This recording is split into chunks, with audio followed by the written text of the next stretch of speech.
What is going on, YouTube? It is Primitive here, and today I am very excited to bring you the finals of the most recent BT8 tournament. Now, this was just right after pre-release, and the starter decks are not out yet, so both of us are actually going to be proxying Imperialdramon starter deck cards. As you see right there, that Vmon is a proxy, but they are full color, full print, so it shouldn't be too big of a deal. But on the left, I'm going to be playing Imperialdramon, and on the right, we are going to be having Armor Rush. So we're going to see who's going to be able to take our first BT8 finals here. Going to start off with the Davis. Nothing to hit there on the double hit, but can grab the Imperialdramon and put a couple options to the bottom. I'm going to go ahead and swing in with the jamming Vmon so that way I can get a draw. Unfortunately, I do hit the Ice Wall, which means that I can't play out another card from my hand. I was wanting to play something like a Davis Ken there, or even just playing a Rookie there would have been fine, but unfortunately going to pass turn, so now they're going to be able to just go up and do Imperialdramon and swing over, and I wasn't able to progress too much, but it should be okay because I do have a decent hand starting off, so I should be able to have a decent mid to late game, but that early game hitting that Ice Wall is going to slow me down a little bit. But going to put EX1 Vmon in the back. It's going to allow me to get a little bit extra memory later in the game. And now I'm thinking about what I want to do here. I have the Raidramon that I want to play out, but I don't really want to put it in raising because I do like the ability to suspend my opponent's Digimon, but I do want to maximize my memory this turn. So since I'm at 2, I can Digivolve for the Raidramon for 2 in the back, and my opponent's going to go to 3. So I'm going to go into the Magnamon. Magnamon is very good to see early on in the game because that way now I can go ahead and get some blocks, and then once this Magnamon does go down, I can put it underneath Chimeramon later and recycle it if I need to, but they're going to go into their own Raidramon, which is going to suspend my Magna, and since their Flamemon is at 8k, it can just swing over, and then I will Armor Purge and get swung over once again. So now we're going to go with an Armor Texture to go into Magna. It is only for 2 because of the EX1 Vmon is going to allow them to unsuspend, so I'm just going to go ahead and play out the Davis Ken. My opponent's going to go to 3 anyway, and I do have the Raidramon in the back, which is going to allow me to go to 5, and so I don't want to promote it and really risk it going down, so I'm going to have to just go ahead and eat this damage here. But then no matter what, even if my opponent puts me at 1, I will go to 3 next turn because of the Davis and Ken, which is going to allow me to go for my game plan of being able to play out something like Stingmon and then be able to DNA Digivolve up, which is what I'm going to need to do here. So I'm just going to have to probably eat a bunch of damage. My opponent is swinging with the Magnamon, which is interesting to me because that makes it so their blocker is suspended, which will make it a little bit easier for me to potentially swing over these things, especially since it'll only be at the 9k, which means, or the 7k, which means that my Imperialdramon could swing over it. But now they're going to go into another Magnamon. That one right there is going to be the proxy, and it's going to put me at 1, but then I am going to go to 3 with the Davis and Ken, so now I can go into the Stingmon. I can DNA Digivolve up into Imperialdramon, and that is going to allow me to bottom deck this Vmon here. Now, I have some plays that I can make here. I don't really want to swing in because I'll just get blocked by the Magnamon that was just played. That's at 9k, and I'll get deleted. So I have the HBD in hand. I am going to go for the HBD, suspend the Imperialdramon, and then go up into the Imperialdramon. I can then use Davis Ken to unsuspend, go into the Imperial. I should gain a memory right here. I forget it for a second, but after a little bit of thinking, I do go ahead and correct it, which is going to be very important because for the game plan that I was going here, I needed to gain the memory. So right there, I just cut out the little bit where I was thinking and then realized that I didn't get the memory. So now I can Hammer Spark up to 2, which allows me to go up into the fighter mode, so I can bounce one of the Magnas, and then I can swing unsuspend, and then the effect will suspend the Magna, and then I will swing security. I actually hit another Magna right there, so a lot of Magnas going on, but then I'm going to go ahead and swing over so that way the Armor Purge down.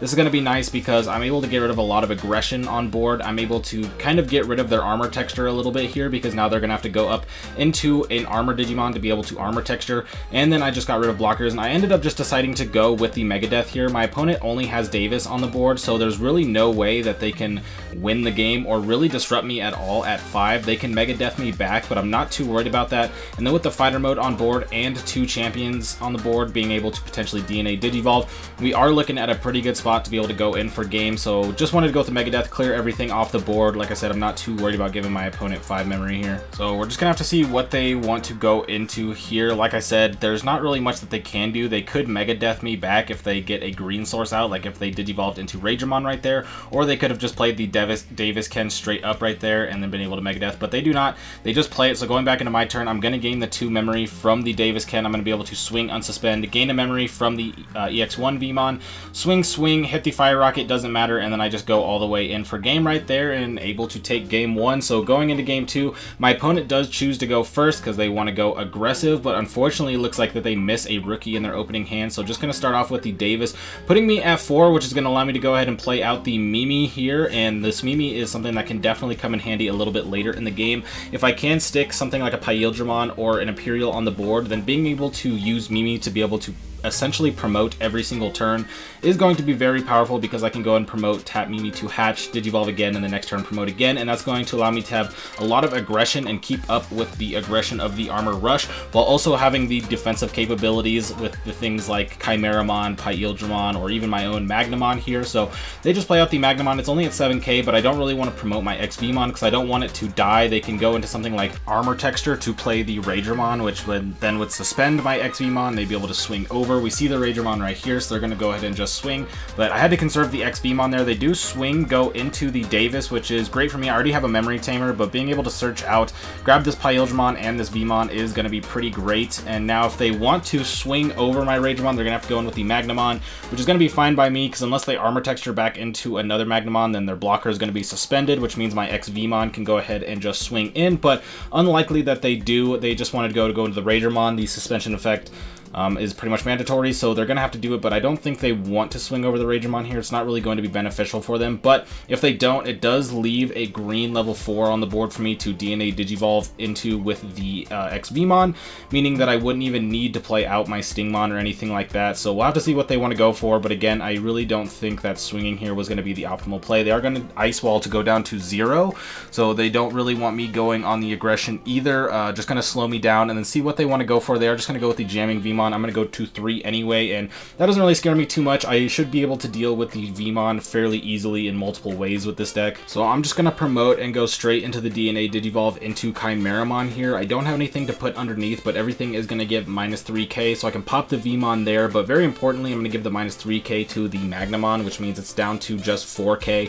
So I'm going to play out the Madoki. Madoki's going to allow me to go ahead and just HPD up into Imperial here, which it means that I can then play out these other two sources, and then I can DNA Digivolve up into the Imperialdramon to bottom deck the Magnamon. But first I'm going to go ahead and tap that Mimi and get that cycle going. That's going to be very important now that the Imperial is stuck there, and it's very unlikely that it goes down. I'm going to be able to use Mimi every single turn, but again, Imperialdramon's going to come out. Since I did DP minus the Magnamon, it is going to be below the 6k, so Imperialdramon's going to be able to go in and swing over the Ragermon. Because of the minus 3k DP, the Vmon is just going to go down after the Armor Purge, so the Ice Wall is going to pass turn. My opponent goes to 3.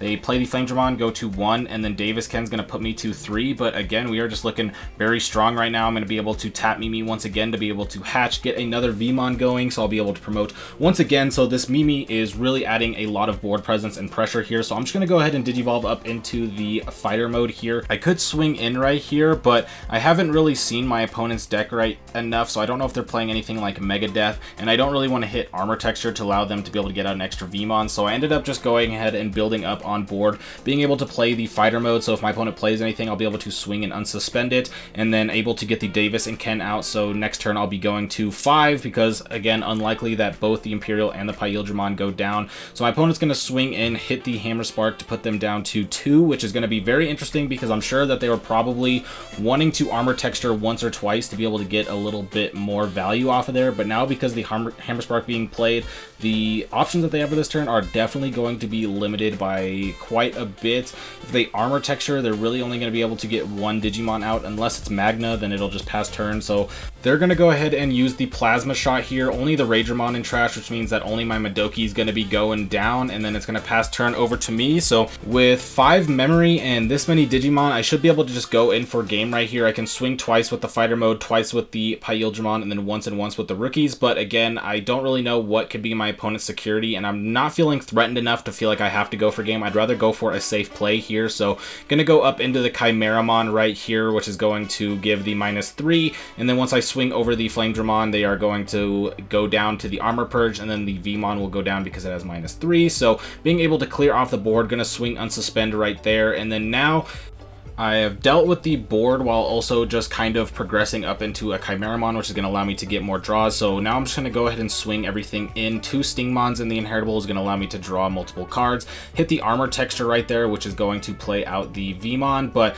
I'm just going to go ahead and Mega Death that back to the hand because I don't really want there to be Digimon on the board.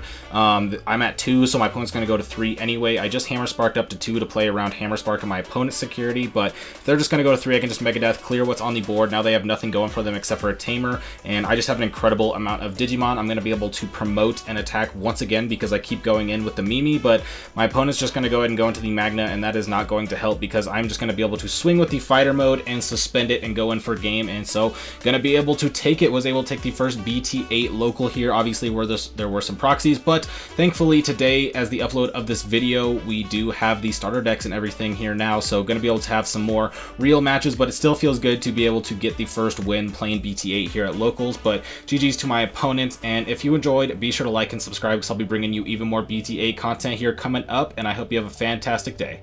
Peace out.